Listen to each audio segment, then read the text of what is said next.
Ma'am నమస్తే అండి. నమస్తే తల్లి. వినాయక చవితి పండుగ శుభాకాంక్షలు. Thank you so much. అలాగే మన ఐ డ్రీమ్ ప్రేక్షకులందరికీ కూడా, బంధుమిత్రులందరికీ, ప్రతి ఒక్కళ్ళకి, చిన్న పెద్ద ప్రతి ఒక్కళ్ళకి కూడా మనస్ఫూర్తిగా వినాయక చవితి శుభాకాంక్షలు. మ్యామ్ వినాయక చవితి అంటే ఇది కుల మత భేదాలు లేకుండా అందరూ చేసుకునే పండుగ. సో దీని వెనక అర్థం పరమార్థం ఉంది. ప్రకృతిని ఆరాధిస్తాము, దీంట్లో గరిక ఇలాంటివి పత్రిలు పెడతాము. సో దాంట్లో పెట్టే ఫుడ్స్ కూడా స్టీమ్డ్ ఫుడ్స్ పెడతాము. ప్రతిదీ కూడా ఆరోగ్యానికి కూడా లింక్ ఉంది.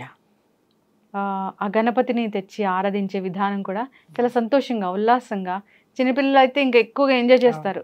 అసలు మనం ఒక వీడియో కూడా చూసాము.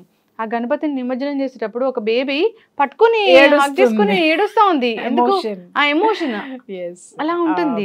బంధం అన్నమాట, వాళ్ళ మధ్య బాండింగ్, ఆ భగవంతుడితోటి తను ఏర్పరచుకున్నటువంటి బాండింగ్.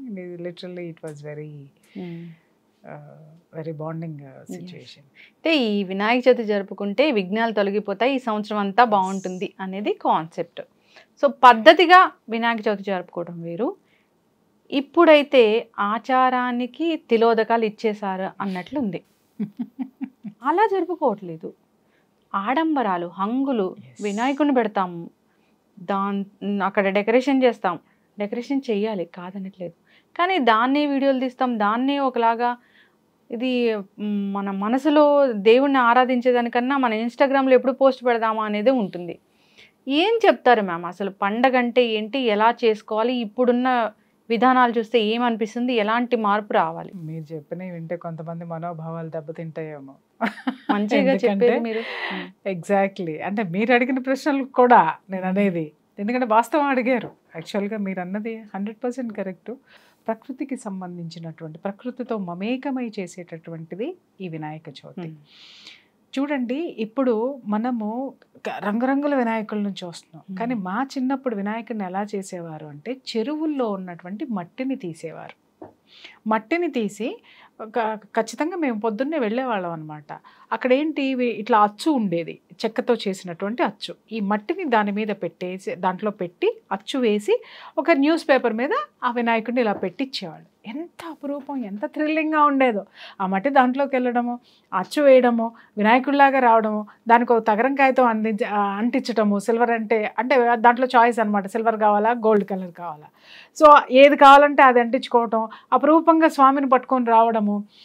ఇది చెరువు నుంచి ఆ మట్టిని ఎందుకు తీస్తారు అంటే పూడిక తీస్తారు అన్నమాట. ఇది వర్షాకాలం వచ్చింది, వర్షం నిండుతుంది, చెరువుల్లో వర్షం వచ్చి చేరుతుంది.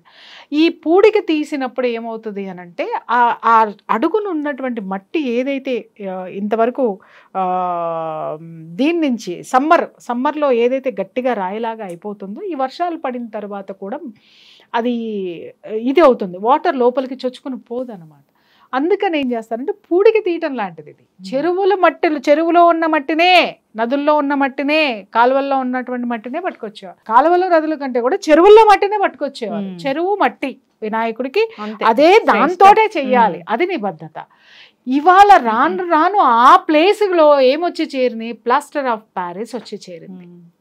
అసలు మన వినాయకుడిని దేంతో చేసాము, చెరువులో ఉన్నటువంటి మట్టి. అంటే చెరువులో పూడికి తీయడం అన్నమాట.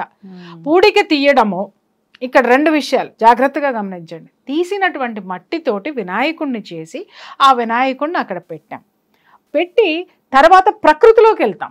ఏంటి, ఏదైనా సరే చివరికి చిన్నప్పుడు మాకు తెలియక ఆ పత్రిలో దురదకుంటా కూడా కోసుకొని వచ్చేస్తే ఒళ్ళంతా దురదలు వచ్చేసాయి అనమాట.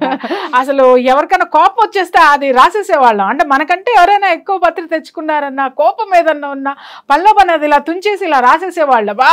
ఏంటి ఒళ్ళంతా ఇలా వచ్చేస్తుంది అని చెప్పి మళ్ళీ ఇంటికి వచ్చి మళ్ళీ స్నానం చేసి మళ్ళీ సెట్ అయ్యేవాళ్ళం. అంటే అంత చిలిపి పనులు కూడా ఉండేవి. అలాంటి ఆరోగ్యకరమైన వాతావరణం, ప్రకృతిలోకి వెళ్ళి ప్రతి ఒక్క చెట్టుకి ఉన్నటువంటి కొమ్మల్ని తీసుకొని స్వామికి ఇవ్వడం. ఏంటి, చిగుర్లు వేస్తాయి దీనికి వచ్చిన తర్వాత, అవి తీయడం వల్ల మళ్ళీ కొత్త చిగుర్లు వస్తాయి, మొక్కలన్నీ కూడా మళ్ళీ మొలవడం అనేది జరుగుతుంది. అక్కడ కూడా మనం ప్రకృతికి ఏం చేస్తున్నాం, సేవ చేస్తున్నాం. ఇక్కడ ఆరోగ్యపరమైనటువంటిది ఒకటి చెప్తాం. కొన్ని మొక్కలు తుంచేటప్పుడు, కొన్ని కొమ్మలు విరిచేటప్పుడు ఆ యొక్క వాసన ఏదైతే ఉంటుందో అది మనం పీల్చినప్పుడు మనలో ఉన్న కొన్ని రోగాలని అది హీల్ చేస్తున్నాం. మెడిసినల్ ప్లాంట్స్ అన్ని మెడిసినల్ ప్లాంట్స్ దాంట్లో వేసుకున్న అన్ని మీరు చూడండి, వేసేవన్నీ కూడా అది ఆ పట్టుకురావడం కానివ్వండి, దాంతోపాటు కనీసం ఒక 1 hour పైన ఉంటాం మనం. ఆ 1 hour ఉండడంతో వాటి యొక్క స్మెల్ మనం పీల్చడంతో మన లోపల ఉన్నటువంటి రోగాలు కూడా పోతాయి. ఎందుకు ఇది పెట్టారు అని అంటే, ఇప్పుడు వర్షాకాలం మనం ఎన్నో చూస్తున్నాం, డెంగ్యూలు అంటున్నాము, తర్వాత వైరల్ ఫీవర్స్ ఎన్నో అంటున్నాం, వాటి అన్నిటికీ కూడా యాంటీబయాటిక్. అవును, ఓకే. అలా వెళ్ళి ఎవరి పత్రి వాళ్ళు కోసుకొని వచ్చుకునేవాళ్ళు.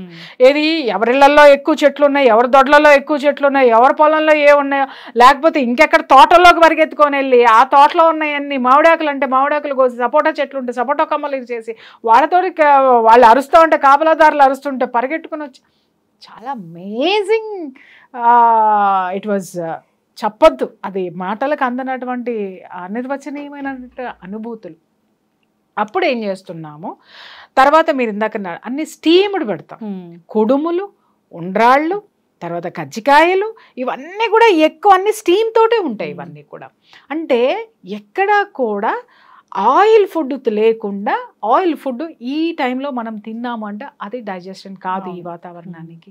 ఆ స్టీమ్డ్ ఫుడ్ తినడం వల్ల నువ్వు బియ్యంతో చేసినవే ఎక్కువ ఉంటాయి. చూడండి, కుడుములు కానీ, ఉండ్రాళ్ళు కానీ, కజ్జికాయలు కానీ, తర్వాత అప్పాలు కానివ్వండి, పాల తాలికలు కూడా బియ్య పిండితోటే చేస్తాం, బెల్లంతో చేస్తాం. బెల్లము ఇక్కడ ఎక్కువ రైస్ తోటికి సంబంధించినటువంటిది. అంటే కార్బోహైడ్రేట్స్ మన శరీరంలోకి సమృద్ధిగా పంపిస్తున్నాం మనం. అలాగే బెల్లం ఐరన్ పంపిస్తున్నాం. ఇట్లా చేసేటటువంటి మన పండుగలు ఎప్పుడు కూడా, అండర్లైన్ దిస్ పాయింట్, మన పండుగలు ఎప్పుడు ప్రకృతికి అనుసంధానమై ఉంటే మన ఆరోగ్యానికి ఆ ప్రసాదాలన్నీ కూడా మనకు ఆరోగ్యానికి సంబంధించినటువంటి పదార్థాలే ఉంటాయి. అలాగే అమ్మవారికి చూడండి, బాగా నెయ్యి పోసి పాయసం చేస్తారు. అసలు దాంట్లో ఎంత కంటెంట్ ఉంటుంది చూడండి. నెయ్యిలో కానీ ఎన్ని పోషక విలువలు ఉంటాయి మనకి ఆ ప్రసాదాలు. ఊరికినే ఎవరు ఏం పెట్టలేదండి. జ్ఞానం లేనటువంటి వాడు విమర్శించాడంటే ఎవడైనా వాడు వెధవ, జ్ఞానం లేని వెధవ, లేకపోతే ఆమైతే జ్ఞానం లేని మనిషి. తర్వాత మనం ఏం చేస్తాము, అది తీసుకొస్తాం. పువ్వులు కూడా చూడండి, పువ్వులు కూడా ప్రకృతి నుంచి తెచ్చిన పువ్వులే. చక్కగా దండ గుచ్చుతాం, స్వామికి వేయడానికి ఒక బుజ్జి దండ కట్టేవాళ్ళం అన్నమాట, సూదులతో గుచ్చి. తర్వాత ఏం చేసేవాళ్ళం, పూజ, పాలవెల్లి, ఏ కాయలు అయితే కోసుకొని వచ్చామో ఆ కాయలన్నిటినీ కట్టేవాళ్ళం, పాలవెల్లికి కట్టేవాళ్ళం. అలాగే మామిడాకులు తోరణాలు కట్టుకునేవాళ్ళం, గడపకి పసుపులు, పుస్తకాలకి పసుపు కుంకుమ పెట్టేవాళ్ళం. ఎందుకు చెప్పండి, పుస్తకాలకు పసుపు కుంకుమ ఎందుకు పెట్టేవాళ్ళం? బాగా చదువు రావాలి, పాజిటివ్ ఎనర్జీ ఇవ్వడానికి వాటికి పెట్టేవాళ్ళము. రెండోది ఏంటి అని అంటే, ఇప్పట్లాగే ఇదివరకు ఇల్లంతా కూడా చెదలు పట్టేసి అవి ఇవి ఉండేవి. అలా కూడా పసుపు పెట్టడం వల్ల, కుంకుమ పెట్టడం వల్ల కూడా యాంటీబయాటిక్ అన్నమాట. ఆ వాసన పీల్చడం వల్ల కూడా పిల్లలు ఆ పుస్తకాలు ఇలా పట్టుకుని వెళ్ళేవాళ్ళం. ఆ పుస్తకం ఓపెన్ చేసినట్టు ఎప్పుడైనా ఆ పసుపు వాసన, కుంకుమ వాసన వస్తుంది. This is also one of the healthy feeling అన్నమాట. మీరు అన్నట్లు ఆ పత్రి ఇంట్లో ఉంటుంది, మనము వినాయకుడు తీసేంత వరకు పత్రిని అలాగే ఉంచుతాం 3 రోజులు. సో అవి ప్యూర్లీ మెడిసినల్ ప్లాంట్స్ కాబట్టి మనకి ఆ వాసన అక్కడే పడుకునేవాళ్ళం, అక్కడే తినేవాళ్ళం, అక్కడే ఉండేవాళ్ళం. ఆ వాసన ఇల్లంతా వచ్చేది, అక్కడే ఉండేవాళ్ళం. ఆ పచ్చటి ఆ పత్రి ఏదైతే ఉందో ఇంట్లో ఉన్న మొత్తం నెగిటివ్ ఎనర్జీస్ మొత్తం అబ్జర్వ్ చేసేసి. ఇన్ని కారణాలు ఉన్నాయి, ఇన్ని ఆరోగ్యకరమైనటువంటి. అప్పుడు మనం ఏం చేస్తాము, పూజ చేసేటప్పుడు పాలవెల్లికి అవన్నీ కట్టి, తర్వాత భగవంతుడిని పెట్టి ఒక పీట వేసుకుని దాని మీద బియ్యం పోసి, దాని మీద పసుపు రాసి, కుంకుమ పెట్టి, బియ్యం పోసి స్వామిని పెడతాం. స్వామిని పెట్టి అప్పుడు పూర్తి వక్రతుండ మహాకాయే కోటి సూర్య సమప్రభే అంటే ఆయన కోటి సూర్యులతో సమానము. అంత ఎనర్జీ ఉన్నటువంటి ఓ వినాయకుడా, మా ఇంటికి రా, ఇక్కడ కొలువై ఉండు, ఆసీనమై ఉండు, మా జీవితంలో జరిగేటటువంటి ఉన్నటువంటి విఘ్నాలన్నిటినీ తీసేసి మాకు ఒక పాజిటివ్ ఎనర్జీనివ్వు అని ఏం చేస్తాము, ప్రాణ ప్రతిష్ఠ చేస్తాం. అంటే ఒక పాజిటివ్ ఎనర్జీని మనం ఆ యొక్క శ్లోకం ద్వారా తీసుకొచ్చి ఆయనలో పెడతాం. చక్కగా హ్యాపీగా అన్ని పిండి వంటలు చేసుకుంటాం, మంచి భోజనాలు వరసనే కూర్చునేవాళ్ళం. మాకు మొత్తం మా అమ్మమ్మకి 8 మంది మనవాళ్ళు మనవరాళ్ళం అనమాట. అందరు పుస్తకాలు అక్కడ పెట్టి ఉండ్రాళ్ళు పోసి అన్నీ పెట్టి దాదాపు మధ్యాహ్నం 12:30 1 గంట అయ్యేది పూజ అయ్యేసరికి. అయిన తర్వాత వరసనే కూర్చొని భోజనాలు అయిన తర్వాత అప్పుడు మాత్రమే మాకు తమలపాకులు ఇచ్చేవారు కిళ్ళి వేసుకోవడానికి. తాంబూలం, కిళ్ళి కాదు తాంబూలం. నేను సున్నం రాసి వక్కపొడేసి ఇస్తే అదొక ఆనందం. అబ్బా ఇవాళ మనం తాంబూలం వేసుకోవచ్చు, పిల్లలు వేసుకోకూడదు కదా, వేసుకోవచ్చు అనేసి అబ్బా ఎంత ఎర్రగా పండింది చూడండి. ఆ ఒక్కొక్కళ్ళకి ఆ ఎఫెక్షనేటివ్ వాతావరణం ఎంత బాగుండేది. అలాగే కొత్త బట్టలు పొద్దున్నే లేసి కొత్త బట్టలు వేసుకునే వాళ్ళం, ఇంటిని అలంకరించుకునే వాళ్ళం, ముగ్గులు పోటీలు పడి ముగ్గులు వేసుకునే వాళ్ళము. అంటే ఒకళ్ళకొకళ్ళకి ఫిజికల్ అనుసంధానం అనేది చాలా బాగా ఉండేదన్నమాట. అది అయిపోయిన తర్వాత 3 రోజులు ఇందాక మనం అనుకున్నట్టు ఈ పత్రికి సంబంధించిన ఇంట్లో ఉన్న నెగటివ్ ఎనర్జీస్ని ఇది తీసేయటం కానివ్వండి, తర్వాత మనం ఆ వాసన పీలవడం ద్వారా మనం హీలింగ్ అవ్వడం కానివ్వండి, ప్రసాదాలు తినడం కానివ్వండి, 3 రోజులు భగవంతుడిని మన ఇంట్లో పెట్టి ఆ యొక్క మన ఇంట్లో ఉన్నటువంటి నెగిటివ్ ఎనర్జీని మొత్తం కూడా ఆయన తీసుకున్న తర్వాత 3వ రోజు అసలు అదొక ఆనందం. మొత్తం ఒకళ్ళు వచ్చేసి అన్నీ తుంపేసేసి తీసి ఒక సంచిలో ఒకటి పెట్టేవాళ్ళు, ఒక సంచిలో ఒకటి పెట్టేవాళ్ళం, స్వామిని ఒకళ్ళం పట్టుకునేవాడు. మళ్ళీ ఈ స్వామి ఎక్కడికి వెళ్ళేవాడు? అదే చెరువులో వెళ్ళేవాడు. ఇప్పుడు నేను ఒక విషయం చెప్తా. ఆ స్వామిని అదే చెరువులోకి పూడిక తీసాము, మళ్ళీ వేసేసాం. వేసిన తర్వాత ఇక్కడ ఏం జరిగింది? ఎనర్జైజ్ చేసినటువంటి మట్టి దాంట్లోకి వెళ్ళింది. ఇప్పుడు ఆ చెరువులో నీళ్లు తాకండి. అవును, అంటే మనం ఈ పత్రి కూడా కలిపేస్తాంగా, పత్రితో సహా కలుపుతాం. ఇవి కూడా హెర్బల్ ప్లాంట్స్. ఇవి ప్లస్ ఆ ఎనర్జైజ్ చేసినటువంటి ఆ స్వామిని మనం ఆ చెరువులో వదిలిన తర్వాత ఇప్పుడు ఆ వాటర్ ఊరు మొత్తం తాగుతుంది. అవును, ఎంత హెల్దీ. ఇది ప్రకృతికి సంబంధించిందా? ఎంత అద్భుతమైనటువంటిది. ఎక్కడుంది చూపించమని చెప్పండి. ఎక్కడ వేరే వాళ్ళ దగ్గర ఎక్కడుంది మనకి? నేను ఇంకొక చిన్న విషయం చెప్తాను ఇక్కడ. నాకు బాగా గుర్తుండిపోయింది నా లైఫ్లో ఒక టర్నింగ్ పాయింట్ అని చెప్పుకోవచ్చు. నేను హైదరాబాద్ వచ్చిన కొత్తలో, ఎందుకంటే వినాయక చవితి చేసుకోవడం అనేది నాకు అసలు ట్రెడిషన్. వినాయక చవితి ఒకటి, దీపావళి ఒకటి నేను బాగా చేస్తాను, కృష్ణాష్టమి చాలా ఇష్టం. అయితే వినాయక చవితి చేద్దామనంటే నాకు అప్పుడంతా ఇంట్లో పెద్దవాళ్ళు చేసేవాళ్ళు కదా పిండి వంటలన్నీ. పిండి వంటలు రావు. అందుకని నాకు తెలిసినటువంటి ఒక స్వగృహ ఫుడ్స్ లాంటి దీనికి వెళ్ళారు. అక్కడ మా రిలేటివ్సే ఉన్నాడు ఆయన. ఉన్న తర్వాత ఏంటమ్మా వచ్చావు అన్నాడు. అంటే ఒక లిస్ట్ ఇచ్చా అనమాట. పాలదాలికలు ఇంత, కుడువులు ఇంత, ఉండ్రాళ్ళు ఇంత, అయ్యి ఇంత, అయ్యి ఇంత, పులిహోరతో సహా రాసేసి ఇచ్చేసి ఇవన్నీ కావాలి బాబాయ్ అన్న. అంటే చూసి ఏంటే ఇవన్నీ వండలేవా నువ్వు అన్నాడు. నాకు రావు అన్నా. ఏం చదువుకున్నావు అన్నాడు. చెప్పాను. చెప్పిన తర్వాత పీజీ చేసావు, ఇవన్నీ పీజీ నీకు వచ్చా, చదువు నీకు వచ్చా ముందు అని అంటే, అదేంటి ముందు ఎట్టా వస్తుంది, చదువుకున్న తర్వాత కదా వస్తుంది, మరి ఇది కూడా వండితేనే కదా నీకు వస్తుంది, వండుకోలేవా అనేసి ఇట్లా చెప్పి డస్ట్బిన్లో పడేశాడు. ఆయన వచ్చింది నాకు. ఆయనే నేర్చుకో అంటే ఆయన అందరికీ ఇస్తున్నాడు, అందరినీ కూడా తిడుతున్నాడు. వినండి, ఆయన వ్యాపారం చేసుకోవచ్చు కదా, కానీ అందరినీ తిడుతున్నాడు. ఏమై రోగం వచ్చింది అంటే ఇది ఎన్ని సంవత్సరాల కింద జరిగింది అనుకుంటున్నారు? దాదాపు 23 ఏళ్ల కింద జరిగిన విషయం ఇది. ఆయన అందరినీ తిడుతున్నాడు. అమ్మ ఎలలో వండుకోలేరా, ఇక్కడికి వచ్చి ఆయనదే అది షాప్ కూడా, ఇంట్లో వండలేరా, నేర్చుకోలేరా, ఏంటి సుతారం ఎక్కువైపోయిందా మీకు, సున్నితత్వం ఎక్కువైపోయిందా? ఇంక ఇంటికి వచ్చేసిన తర్వాత ఇక చూడమ్మా, అంటే మార్నింగ్కి కావాల్సింది ఈ రోజు ముందర లిస్ట్ ఇవ్వాలి వాళ్ళకి. వాళ్ళు తీసుకొని ఆర్డర్లు చేసేసి పొద్దున్నే ప్యాక్ చేసి పెట్టాలి, తీసుకొని వస్తాను. ఇంక వెళ్ళిపోయిన తర్వాత నేను మా చెల్లి ఇంకా ఆలోచించాం ఏంటంటే, అక్క నేను ఇల్లంతా నీట్గా చేసేసి, ఇల్లు ఊడ్చి తుడిచేసేసి నీట్గా పెట్టేస్తాను, పొద్దున్నే వంటలు మొత్తం మనమే చేసుకుందాం అన్నా. అంటేను సరే అక్క అని. నాకు ఆలోచన ఏంటంటే, పెద్దవాళ్ళు ఎలా చేశారో అన్ని సంవత్సరాలు నేను చూశానుగా, పక్క నుండి హెల్ప్ చేశానుగా. పిండి కలపడం కానివ్వండి, వాళ్ళు కుడుములు చేసేటప్పుడు చూసాము, వాళ్ళు ఎలా ఉడికిందా లేదా ఎలా చూసారు, ఇన్ని సంవత్సరాలు తెలుసు కదా నాకు. ఇన్ని సంవత్సరాలు చూసిన దాన్ని నేను వండలేనా? నమ్మవు. కుడువులు వండేసా, పొద్దున్నే 3ంటికి లేచి స్నానం చేసేసి తల స్నానం చేసేసి కుడువులు వండాను, కజ్జికాయలు వండాము, పాలతాలికలు చేసుకున్నాము, పులిహోర చేశాను, అన్నం పప్పు అన్నీ అన్నీ అయిపోయేసరికి 3ంటికి నేను స్నానం చేసి మొదలు పెడితే 11:30 అయింది. 11:30, 12ంటికి కూర్చొని పూజ మొదలు పెట్టుకొని ఒక 1 అవర్ పూజ చేసుకున్న తర్వాత ఆ రోజున ఆనందం చెప్పలేను అసలు నేను. అబ్బాయి ఎన్ని చేసుకున్నావు అక్క భలే చేసుకున్నావు అక్క, మనమే చేసి మా చెల్లి ఎంత హ్యాపీ ఫీల్ అయింది అని అంటే, ఇక్కడ నేను ఎందుకు ఈ విషయం చెప్తున్నాను అంటే ఇవాళ ఆ హంగులు ఆర్భాటాల గురించి మాట్లాడుతున్నాను. ఇవాళ భగవంతుడికి మనం చేయవలసినటువంటి ప్రసాదాన్ని చేసి మనంతట మనం చేసి పెట్టేటటువంటి టైం కూడా లేదు. సరే నేనేమంటానంటే వాళ్ళందరికీ ఓపికలు ఉండట్లేదు, ఇంకొకళ్ళ హెల్ప్ తీసుకోవచ్చు, తప్పులేదు. ఎందుకంటే అందరూ వర్కింగ్ ఉమెన్ వర్కింగ్ ప్లేస్లో. కానీ కొంతమంది అయితే అసలు ఈ పండగ ఎందుకు వచ్చిందో కూడా తెలియదు, ఎందుకు చేసుకోవాలో కూడా తెలియదు. ఎందుకు అకార్డింగ్ టు దేర్ ప్రొఫెషన్ అనుకోండి, లేకపోతే ఇంకొకటి అనుకోండి, పొద్దున్నే 9 దాకా లేసే పని లేదు, లేదా 2:30కో 3:30కో వాళ్ళు డ్యూటీ నుంచి వస్తారు, అసలు ఈ పండగ అనేది తెలియదు. సరే ఇలాంటి వాళ్ళందరికీ పండగ జరుపుకోవడం చేత కాదు కాబట్టి కాలనీలో ఒక కాలనీ వాళ్ళు లేకపోతే ఒక అపార్ట్మెంట్ వాళ్ళు ఇంకొకళ్ళు అందరు కలిసి ఒక వినాయకుడిని పెట్టుకుంటారు. దేని దుంపదగా వినాయకుడిని పెడతారేమో కానీ, చందాలు వసూలు చేస్తారేమో కానీ, ఎవరన్నా నాలాంటిది ముందుకు దూకి చేద్దాము అని అంటే అడ్డుకోవడానికి 100 గొంతుకలు లెగిస్తాయి.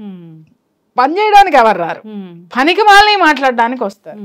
రైట్, వచ్చిన తర్వాత మీరు అక్కడ చూడండి, పూజ మీద నేను కూర్చోవాలా, నువ్వు కూర్చోవాలా, వీళ్ళు కూర్చోవాలా, వాళ్ళు కూర్చోవాలా, మా వాళ్ళు వచ్చారా, మా వాళ్ళు రాలేదు, దీని మీద కాన్సన్ట్రేట్ చేస్తారు. కానీ అరే లోకాన్ని పరిపాలించు కోటి సూర్య సమప్రభ, అసలు అంత తేజస్సు ఉన్నటువంటి ఈ స్వామిని ముందు నేనెంత, అయ్యో నేను ఆయనకి పూజ చేస్తున్నాను, నాకు అవకాశం ఇచ్చాడనేటటువంటి వినయ విధేయతలు మర్చిపోయి అక్కడ కూడా నేనెంత, నేనేంటి, నా ఇదేంటి, నేను కూర్చోవాలి, నేను చేయాలి. ఒకళ్ళు రాజకీయాలు ఇవన్నీ. ఎవరైనా ముందుకు వచ్చారు అంటే వాళ్ళకి హెల్ప్ చేయ. ఎందుకంటే 15 సంవత్సరాలు నేను మా అపార్ట్మెంట్లో చేసి విసిగిపోయాను. ఎంత అద్భుతంగా చేసేదానంటే నేను చేసినన్నాళ్ళు నేను రాజకీయాలు తట్టుకున్నా.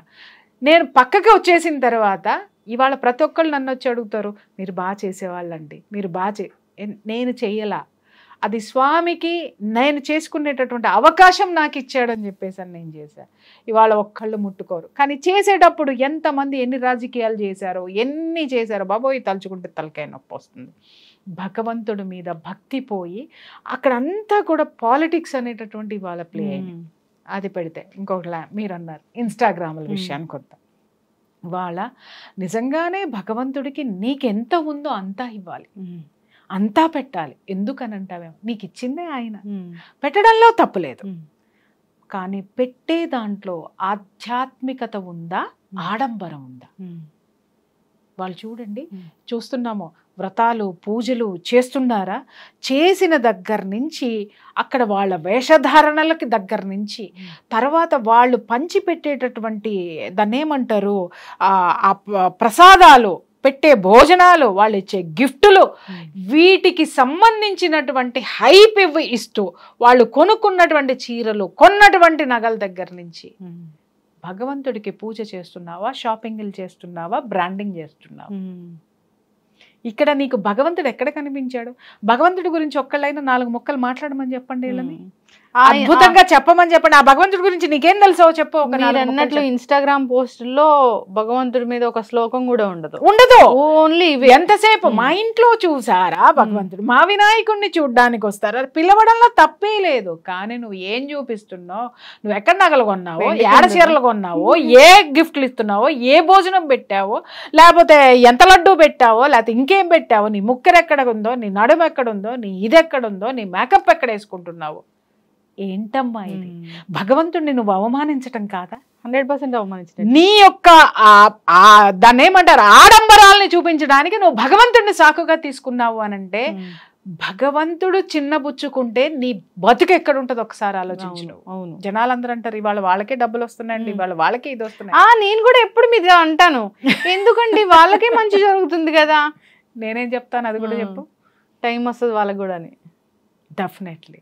ఎందుకంటే భగవంతుడు చాలా అవకాశాలు ఇస్తాడు. బికాస్ తండ్రి ప్లేస్లో ఉంటాడు ఆయన. ఏ తండ్రి అయినా పిల్లవాడిని ఫస్ట్ తప్పు చేసినప్పుడు మందలిస్తాడు, వద్దు అంటాడు, మళ్ళీ తర్వాత చెప్తాడు, మళ్ళీ ఎప్పుడు ఆ తండ్రి ఆ బిడ్డను కొట్టడం అనేది జరుగుతుందంటే ఇంకా వీడికి ఈ దండన అనేది తప్పపోతే వీడు అసలు మాట వినడు అనుకున్నప్పుడు మాత్రమే చర్యలు అనేది తండ్రి మొదలు పెడతాడు.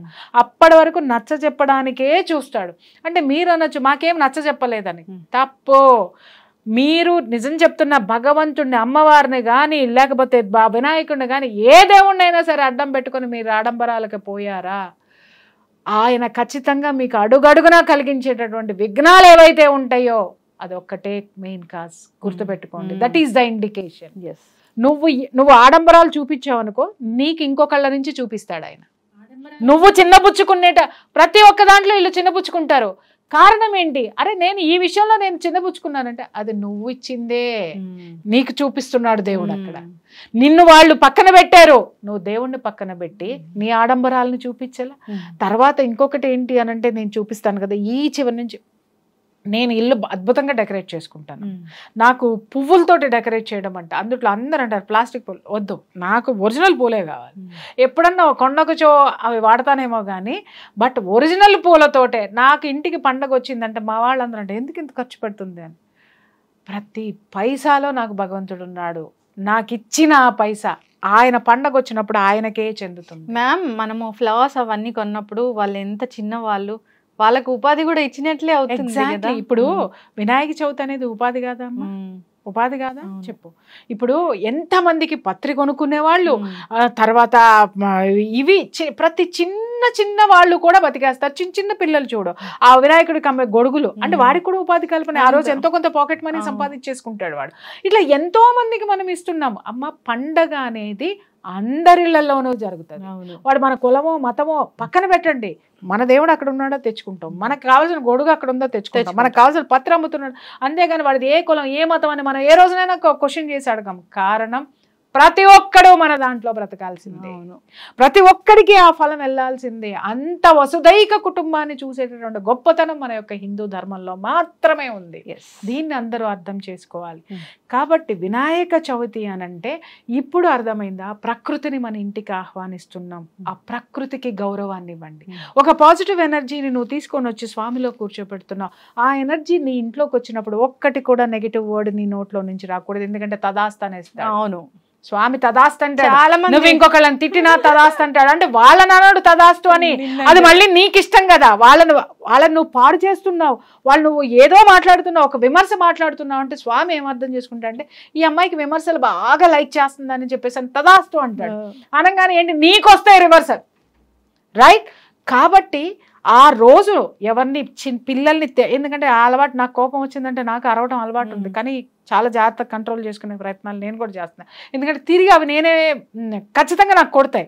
నేను అవి చాలా అనుభవించాను కాబట్టి నా అనుభవపూర్వకంగా చెప్తున్నాను. నేను పండగ పూట ఎవరు కోపం తెచ్చుకోవద్దు, పండగ పూట ఎవరిని ద్వేషించొద్దు, పండగ పూట ఒక్కటి కూడా పరుష పదం నెగిటివ్ వర్డ్ నీ నుంచి రావద్దు, నెగిటివ్ థాట్స్ రావద్దు. స్వామిని పెట్టంగానే అబ్బా స్వామి ఎంత బాగున్నాడు, పత్రిని చూడంగానే అబ్బా ప్రకృతి ఇవాళ నా దగ్గరికి వచ్చింది, ఇవాళ ముట్టుకున్నాను. ఎందుకంటే రోజు మనం ఆకులు పూలు పుట్టుకోం, ఎందుకంటే మనం so far from that. AC రూమ్లు, ఏసీ కార్లు, ఏసీ ఇది మళ్ళీ పోతే మళ్ళీ తిరిగి ఏసీ ఐసీయూలోనే పడుతున్నాం పోయి.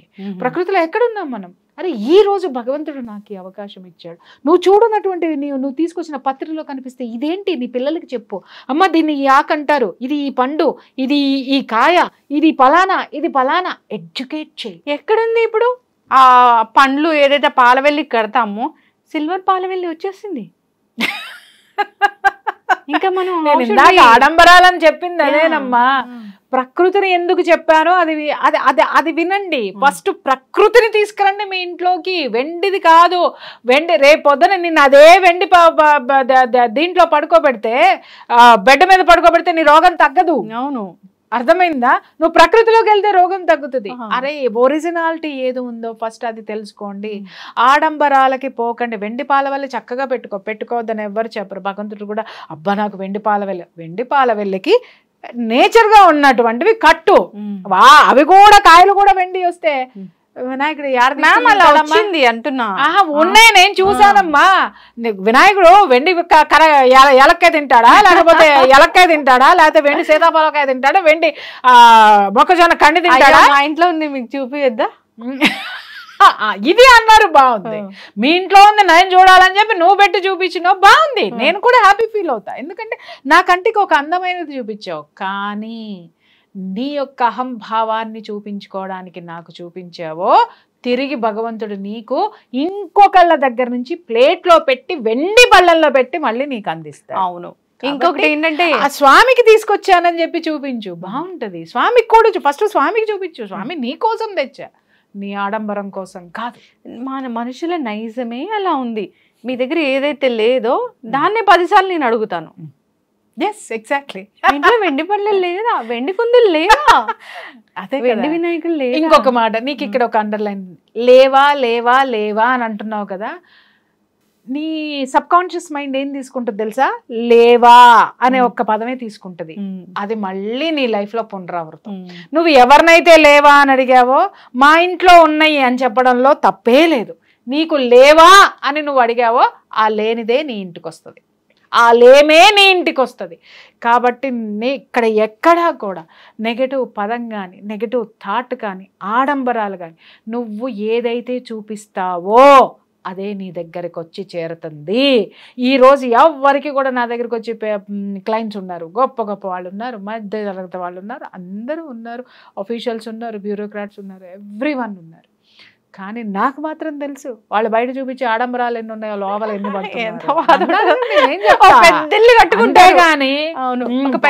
ఇల్లు కట్టేసి నిద్రపోరు, గంట నిద్రపోరు, నిద్ర రాదు మేడం, డిప్రెషన్ మేడం, అది మేడం ఇది. అప్పుడు చెప్తాను, ఇవి మానే, ఇవి తీసే, ఈ ఆలోచనలు పక్కన పడే, అది వదిలే. నాడపడుచులు బాగుంటున్నారండి, వాళ్ళందరూ నన్ను అంటున్నారు. అసలు నీలోకి నువ్వు తొంగి చూసుకో, నువ్వేంటో నీలో ఉన్న చెత్తను బయటపడేసే, ఆ చెత్తే వాళ్ళు. ఈ వినాయక చవితి నుంచి అందరూ ఇలాంటి రెజల్యూషన్ ఒకటి తీసుకోవాలని కోరుకుంటున్నాం. ఎగ్జాక్ట్, ఖచ్చితంగా అండి. అందరూ కూడా హ్యాపీగా పండుగ జరుపుకోవాలి. ఎగ్జాక్ట్లీ. ఆడంబరాలకు పోవద్దు. నిజంగానే ఇంట్లో ఎన్ని వెండి వస్తువులు అయితే ఉంటాయో అన్నీ పెట్టి ఇన్స్టాగ్రాముల్లో వీడియోలు తీసి పెట్టద్దు. పెట్టుకోమనమ్మా, కాదని అనట్లా, కానీ భక్తి ఎక్కడుంది అది చూపించండి. ఆధ్యాత్మికత ఎక్కడుంది నీ మనస్సులో, స్వామికి అంకితం చేసేది. మీకు ఒక్కటి చెప్తా, నేను నా జీవితంలో చాలా మందిలో నాకు బాగా కదల్చి వేసేది ఏంటంటే, నేను నైమిషారణ్యం వెళ్తాను ఎవ్రీ ఇయర్. అవును, అక్కడ వెంకటేశ్వర స్వామి టెంపుల్ ఉంటుంది. అక్కడ వెంకటేశ్వర స్వామి టెంపుల్లో ఆయన ఉంటారు, ప్రధాన అర్చకులు ఉంటారు, వికనాసాచార్యుల వారు. అసలు ఆయన ఉంటారండి భగవంతుడి దగ్గర. నువ్వేం తెచ్చావో, నువ్వేం కట్టుకున్నావో, నువ్వు ఎలా ఉన్నావో చూడడు ఆయన. భగవంతుడి సేవలో ఎలా లీనమైపోయి ఉంటాడంటే, భగవంతుడికి ఎవరైనా పత్రి తీసుకొచ్చినా అపురూపంగా తీసుకెళ్ళి పెడతాడు, బంగారు పళ్ళెం తీసుకొచ్చినా అంతే అపురూపంగా పెడతారు. భగవంతుడి గురించి మీరు చెబితే అసలు ఆయన అలౌకిక ఆనందంలో వెళ్ళిపోతారు. అలాగే వాళ్ళ మిసెస్, వాళ్ళ పిల్లలు, ఆ వాతావరణం చూస్తే అసలు అక్కడ ఉన్నన్ని రోజులు మాకు అసలు బయట ప్రపంచం అనేది గుర్తుకు రాదు. అక్కడ భగవంతుడు ప్రతి ఒక్కళ్ళలో, ఇప్పుడు మీరు వచ్చారనుకోండి, ధనలక్ష్మి వచ్చింది, ఐ డ్రీమ్ నుంచి వచ్చింది, పెద్ద పీట వేయండి, లేకపోతే ఇంకొకళ్ళు వచ్చారు కింద. నో, నిన్నెలా చూస్తారో బ్రహ్మన్ అలాగే చూస్తారు, బ్రహ్మన్ ఎలా చూస్తారో దాసుని అలాగే చూస్తారు. ప్రతి ఒక్కళ్ళలో భగవంతుడిని చూస్తారు. వాళ్ళ కళ్ళల్లో తెలిసిపోతుంది, వాళ్ళ మాటలో తెలిసిపోతుంది, వాళ్ళ ఆరాలో తెలిసిపోతుంది. అదే అమ్మ ఆధ్యాత్మికత్వం అంటే, అది అమ్మ అంకితం అవ్వడం అంటే. అంతేగాని ఇప్పుడు నేను రెడీ అవుతున్నాను, ఇది పలానా షాప్లో చీర తీసుకున్నాను, ఇప్పుడు నేను మీకు కట్టుకొని చూపిస్తాను అంటే, ఇంకొకళ్ళు కట్టి నీకు చూపిస్తారు. నీ చీర వాళ్ళ ముందు ఆఫ్టర్ ఆల్. అది కాదు. స్వామి, ఇంతమందిని నీ దగ్గరికి తీసుకొచ్చాను, ఇంకేం చేయాలో నాకు చెప్పు, నేను ఇంకేం చెయ్యాలి స్వామి, నీకు పలానాది చేయించాలనుకుంటున్నాను, నా ఆర్తి ఎప్పటికి తీరుతుంది అను. తీర్చేవాడు వస్తాడు. నువ్వు కోరుకోవాల్సింది ఆయనకేమి ఇవ్వాలో కోరుకో. అప్పుడు ఆయన అనుకుంటాడు, ఈమెకి ఇది ఇష్టం అనుకుంటా అని నీకు తీసుకొచ్చి ఇస్తాడు ఆయన. ఎస్, ఖచ్చితంగా మ్యామ్, చాలా చక్కగా చెప్పారు. పండగ అంటే పండగే. మన ఆచారం సంప్రదాయం ఏదైతే ఉందో, కస్టమ్స్ అండి ఇలాంటివి ఏవైతే ఉన్నాయో ఖచ్చితంగా వాటిని పాటించాల్సిందే, ఆచరించాల్సిందే. అవి నెక్స్ట్ జనరేషన్ కూడా ఖచ్చితంగా ఎలా చెప్పారు పూర్వీకులు అనేది తెలియజేయాల్సిందే. అది మనం ఫెయిల్ చేసామంటే ఇంకా మనం నెక్స్ట్ జనరేషన్కి ఏం చెప్పలేము. సో గూగుల్లో వెతుకోవాల్సిన పరిస్థితి అనేది వస్తుంది. సో మంచిగా మీరు అన్నట్లు ప్రకృతితో మమేకమై ఈ పండుగను అందరూ ఎలా చెప్పారో అలా చేసుకొని ఆరోగ్యంగా ఉండాలని కోరుకుంటున్నాం. దైవత్వాన్ని కానీ ఇంకొకటి కానీ గూగుల్లో వెతకండి అమ్మా, గుండెల్లో వెతకండి. ఇక్కడ ఉంటాడు దేవుడు. గూగుల్లో ఆర్భాటాలు, గూగుల్ ఎందుకు వెతుకుతున్నారంటే మళ్ళీ మళ్ళీ మొదటికి రావాల్సిందే. చెప్పడానికి పెద్దల్ని ఎక్కడ ఉంచారు? ఇంట్లో ఓల్డ్ ఏజ్ హోమ్స్ లో ఇచ్చేసారు కదా. అద్భుతమైన మాట చెప్పావు తల్లి. ఎస్, ఖచ్చితంగా మ్యామ్. ఎగ్జాక్ట్లీ. సో మన సంప్రదాయాలను పాటించాలని కోరుకుందాం. ఆరోగ్యంగా ఉండాలి ఈ పండుగతోని అందరూ కూడా అని కోరుకుందాం. ఆనందంగా జరుపుకోవాలి. మీకు కూడా వినాయక చవితి పండుగ శుభాకాంక్షలు మరొకసారి. ధన్యవాదాలు. Thank you.